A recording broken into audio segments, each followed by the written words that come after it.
Hello, and welcome to the Santaland podcast. I created it just for you. I'm your host, Tony Felice. In each episode, I'll read to you for 10 minutes, and then we'll talk about what we just heard. Like the cricket in my story, I'll guide you through a grown-up fairy tale, one that explores ideas of existence, identity, and the soul's journey through trauma, and the transformative power of love. By the end, you'll have heard my whole story, a sneak peek into the creative process of bringing a book to life. Maybe we'll read other books together. But for now, follow the wise cricket and discover the Santaland within yourself, a place of hope, connection, and peace that's already inside of you. This podcast is especially made for those like me who feel a little different and maybe talk about math at weddings or philosophy at funerals. And like me, maybe you have a loving husband, or a wife, or somebody else that loves you. If not, we're here to love you, because you're in good company, my dear friends, here in Santaland.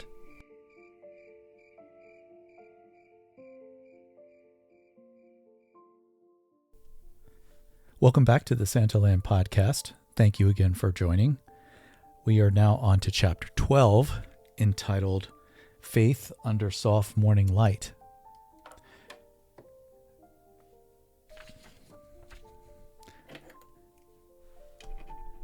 Journal entry number 2. Dear Journal/David, this is my second entry, and I wrote a poem. Sometimes my faith is like a warm bowl of rolls, covered with a towel over top.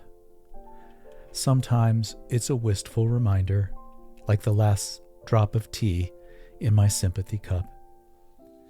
Sometimes faith comes roaring in to sweep me with a broom, clean the all of what's left of me. Sometimes it sneaks in and looks for a pew at the back of the room to sit and exist quietly. Life burns my tongue, and humanity swells my lips until they crack like a sun. Though I smile and pretend it's already begun, I know the jig. The truth is up. It's not about me or justice I seek, or how I threw up the damnation of demons that rank and stunk. They pray and prey on the light, but they cannot steal anything but innocence. It's not my job to figure them out, their fright. It's my job to write poetry and art that shouts about innocence, and write treasured words and promises to weep, and friends you meet as warriors for light and the presence we keep. Up. Upwards we go into soft morning light. My soul rises to you under soft morning light. Up we go towards soft morning light. Tom Sanders.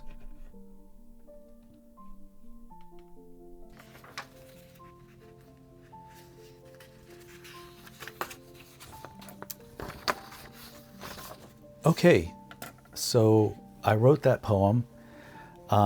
It's a circular reference. I wrote the poem after I wrote the book, because my faith in many ways was renewed as a result of this book. Like love, faith is often reviewed from hindsight. And I made a few discoveries in the writing of this book that led me to believe stronger in the faith that I have, largely because there's always that voice inside you, that small little voice that always says it's going to be okay. That's what I'm talking about there. And but faith is also a very delicate thing, and it can be a scary thing. Sometimes people use faith for the wrong reasons, and that's why that line is in there. They pray and pray on the light. So prey and pray. What does that mean? They pray and pray on the light. Well, I'll have opinions about that later on, but that would give away too much, and I want you to stick around. Why did I put it in there? I put it in there because I want the reader to care about Tom, and rather than Tom illustrating how great he is by pulling a book off a shelf or something, which I think one of the characters does coming up, he shares his writing, his poetry with the reader through David. And so I want the reader to care about Tom, and not think of him as just some whiny guy, and stick through the lessons that he learns along the way, because there are Easter eggs as we move forward. So just looking here to see. I think what I'll do right now is I'll go ahead and move into chapter 13. Chapter 13, A Chirp in Time. A few days later, Tom lay on the sofa next to the island in the barn. He had tried to write, but could only focus on the journal entry and not on finding his sentence. I knew he could do it, and he was getting close. So I decided to break the rules a bit. I knew Santa would approve. So when Tom started to drift off to sleep, I sang to him in a voice that dreamers can hear. "Tom, can you hear me?" Who are you? All I can see is a blank room," said Tom. "That's because I'm over here, waiting," I replied. "I can hear you," Tom said. "You're close. Follow my voice." The mist cleared, and I could see Tom come into view. I stood on a white table, and I gestured for him to come over to me. "Are you the person talking to me?" Tom said. "Yes." "You are a cricket," he said. "I remember you." "Yes," I replied. "Come closer, Tom. Look at my watch." "It's very beautiful and sort of beaten up," Tom replied. "Time does take a beating from time to time," I replied. After a pause, I followed with, "So can people, and such is the case with you." "I know. It makes me sad," Tom replied. "Look closer at my watch. See how it spins?" And he did look, and Tom was transported to a moment in his 20s. He could hear beeping and people talking in rushed tones.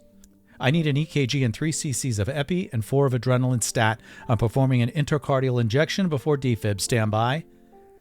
Tom was laying on a gurney in an emergency room.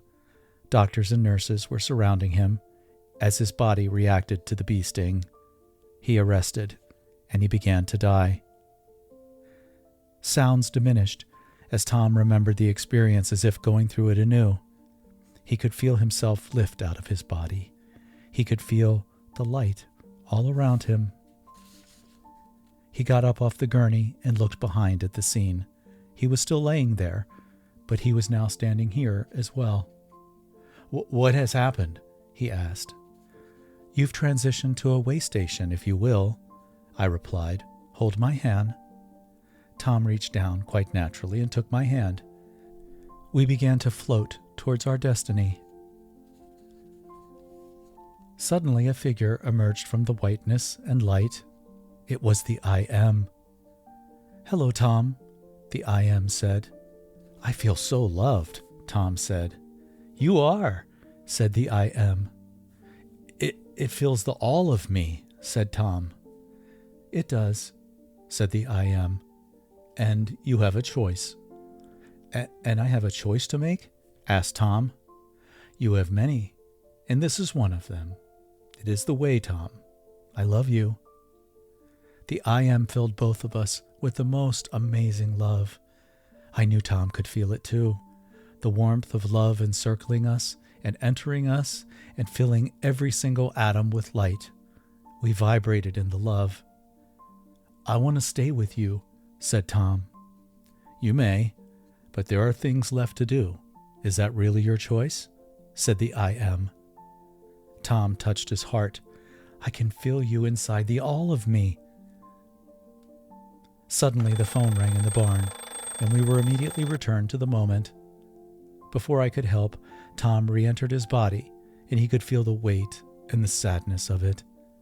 I wish I had more time to show him, but I thought he might remember it this time. It'll help him find his way through the pain to come, and it will bring him a sentence. Okay, so that actually happened. I did die briefly in the emergency room in 1985, I want to say. I was stung by a bee, and it took me, I didn't arrest immediately, but I did arrest in the, after they had me in the emergency room and they had taken me back. I had hives all over my body. I woke up and I was like literally convulsing off the bed. It was like a horror movie. I was levitating, jumping. That's how bad the convulsions were as I was popping up and down off the bed. I never experienced anything like that in my life. And very scared, went to the emergency room, and I did have a near-death experience. And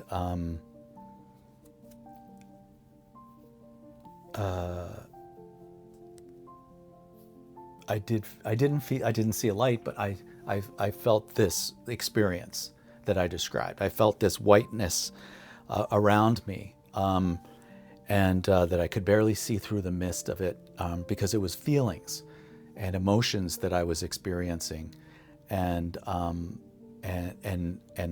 words before I saw anything. And I don't know whether it was because if I saw that, I wouldn't want to stay, I wouldn't want to leave. But I do know that I did have a choice to make, and I made the choice to come back, even though I remember it being sort of a sad choice. Like, okay, you know, when you realize you have a job to do or something. And I came back, and it was like a glove. You know, you slip your hand in a glove, but imagine slipping your hand into a velvet glove that becomes concrete. Boom. And you just feel the weight of sadness and all of the human emotions that are icky. You feel them. And I felt regret, like I did not want to be back. I did not want to be back at all. And I remember I had to go to work the next day. How do you go to work the next day? It took me a while to kind of resolve myself around, did this really happen? Did it not really? Did it not happen? And, you know, I'm not going to say that, you know, it was anything more than the experience that I had, you know, and nothing more, nothing less than that.